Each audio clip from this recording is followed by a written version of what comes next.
Pada tahun 2004, pada saat itu adalah awal masa kejayaan perusahaan Murphy Group, sebuah perusahaan nomor satu di negeri ini. Perusahaan itu telah memiliki banyak anak perusahaan yang terbesar di setiap sudut kota dan bergerak di berbagai macam bidang. Tidak heran jika seorang calon pewaris Murphy Group, yaitu Diego Murphy, dia sangat dimanja sekali oleh ayahnya, Tuan Abizar Murphy, akan melakukan apapun untuk membahagiakan putra sematawayangnya dengan memberikan berbagai macam fasilitas mewah dan memenuhi apapun yang diinginkan oleh sang putra tercinta. Diego, anak berusia 8 tahun itu, bagaikan pangeran kerajaan yang suatu saat nanti akan dipastikan menempati singgasana.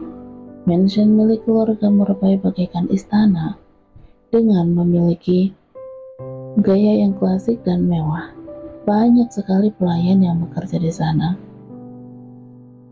Walaupun Diego sudah tidak memiliki seorang ibu karena ibunya meninggal di saat dia masih berusia 3 tahun, tapi dia tidak merasa kekurangan kasih sayang. Tuan Abizar adalah sosok ayah sekaligus ibu untuknya. Perlakuan Tuan Abizar begitu lembut dan penuh kasih sayang. Bahkan Tuan Abizar tidak berniat untuk menikah lagi, karena dia tidak ingin membuat putranya kecewa. Hampir setiap hari Tuan Abizar selalu menyempatkan diri untuk bermain dengan Diego.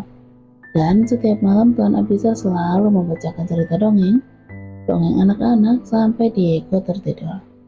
Namun, kebahagiaan itu dalam sekejap berubah menjadi peristiwa yang sangat mengerikan, yang tidak akan pernah dilupakan oleh Diego di sepanjang hidupnya. Saat itu Tuan Abizar sedang berliburan bersama dengan Diego di sebuah villa. Dor. Terdengar suara tembakan di luar villa, membuat suasana liburan yang seharusnya menjadi hari yang bahagia untuk Diego dan juga ayahnya, kini suasana di malam hari itu menjadi mencekam. "Ayah, suara apa itu?" tanya Diego. Dia terlihat sangat ketakutan sekali. Saat itu Diego dan Tuan Abizar sedang menikmati makan malam bersama. Tuan Abizar merasakan ada yang tidak beres. Hal pertama kali yang harus dia lakukan tentu saja adalah memastikan putranya selamat. Tuan Abizar menarik tangan Diego ke dalam kamar, membawanya bersembunyi di dalam lemari. "Kamu harus bersembunyi di sini, Diego. Apapun yang terjadi, kamu jangan keluar dari sini. Ayah sangat menyayangi Mona." "Tapi ayah..." Tuan Abizar tidak ingin mendengarkan penolakan dari Diego. Dia bergegas keluar dari kamar. Dia ingin menelpon polisi. Dia takut semua bodyguard yang menjaganya di luar villa telah banyak yang meninggal. Tapi dia dibuat terkejut ketika melihat ada seseorang yang memakai pakaian serba hitam mendobrak pintu. "Brak, kamu siapa?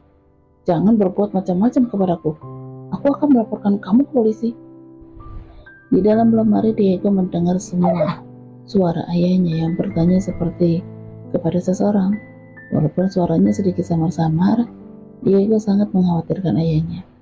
Dia ingin membuka pintu lemari, tapi dia dikagetkan dengan suara dobrakan pintu kamar. Brak. Walaupun pintu lemari masih tertutup, tapi Diego bisa melihat dengan sangat jelas melalui sela-sela kecil di pintu tersebut. Dia melihat ayahnya yang sedang ditendang. Tubuhnya mengenai pintu, membuat pintu tersebut terbuka. Seketika tubuh Tuan Abizar terhempas ke lantai. "Ayah!" Hati Diego menjerit. Dia ingin membuka pintu, tapi dia melihat ayahnya menatap ke arah lemari sambil menggelengkan kepalanya, sebab pertanda bahwa dia meminta Diego untuk tetap bersembunyi di dalam lemari tersebut. Diego menitikkan air matanya ketika melihat ada seorang pria yang sedang berjalan mendekati Tuan Abizar.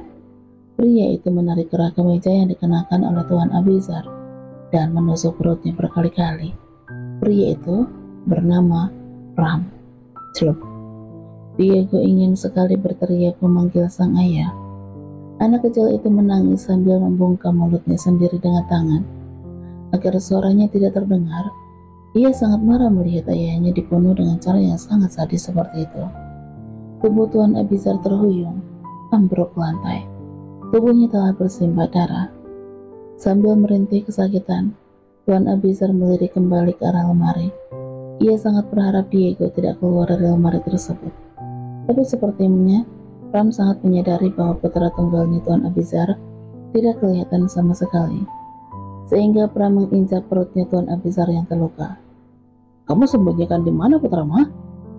Tuan Abizar menjerit kesakitan. Tubuhnya sudah tidak berdaya. Dia tidak memiliki kekuatan lagi untuk melawan sedikit pun. Diego hanya bisa menangis sambil mengepalkan tangannya dengan kuat. Hatinya terus menjerit memanggil ayahnya, sangat berharap ada seseorang yang menolong mereka berdua. Sepertinya Pram mencurigai lemari yang ada di dalam kamar tersebut.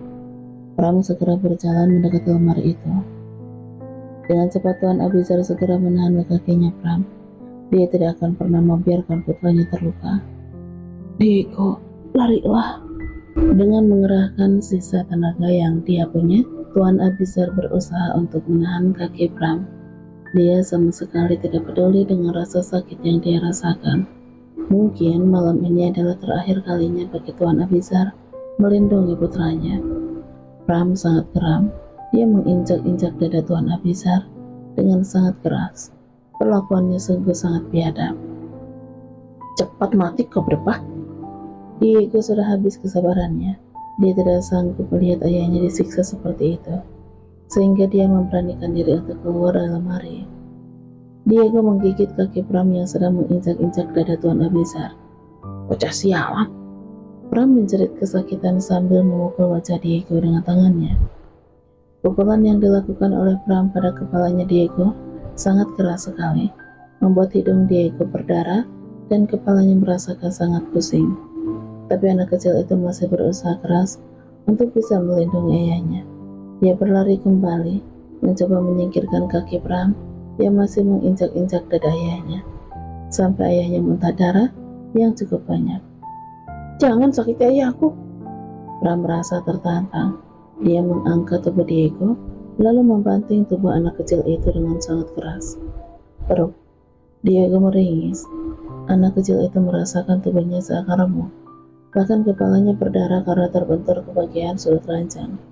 Padahal Diego saat itu masih kecil, baru berusia 8 tahun. Akan tetapi pria itu sama sekali tidak memiliki hati nurani. Diego telah kehilangan kesadarannya. Sementara Tuan Abizar akhirnya harus menghembuskan napas terakhirnya sambil menitikkan air mata memandangi Diego. Mungkin dia sangat merasakan sakit di sisa akhir hayatnya. Dia tidak bisa melindungi putranya. Pram tertawa puas melihat Diego dan Tuan Abizar yang telah sama-sama menutup mata. Ia memastikan bahwa keduanya telah meninggal dunia. "Akhirnya kalian mati juga. Aku akan membuat kalian menjadi abu." Setelah berkata seperti itu, Pram segera keluar dari villa. Dia menyeret mayat keempat bodyguard yang udah dibunuh masuk ke villa. Kemudian dia membawa jerigen yang udah dia siapkan dan menyiramkan bahan bakar ke sekitar villa tersebut dan di dalam villa. Setelah itu, Pram melemparkan korek api yang udah menyala ke lantai yang telah disiram bensin, membuat api menyambar dan merembet ke setiap sudut villa. Pram segera menjauhkan jaraknya dari villa. Dari kejauhan dia tertawa puas sambil memandangi api yang berkobar dengan begitu cepat, melahap semua yang ada di dalam villa tersebut. Bagi Pram, melakukan pembunuhan seperti ini adalah hal yang sangat biasa untuknya, karena pekerjaannya memang seperti itu. Dia adalah seorang pembunuh yang sangat profesional. Ponsel Pram bergetar. Rupanya dia telah mendapatkan panggilan telepon dari seseorang. Pram segera mengangkat panggilan telepon tersebut. "Apakah kamu sudah membunuh mereka?" tanya seseorang di seberang sana. "Sudah Tuan, aku sudah membunuh mereka dan membakar villa sesuai dengan apa yang Tuan perintahkan," jawab Pram. Pria itu pun tertawa puas.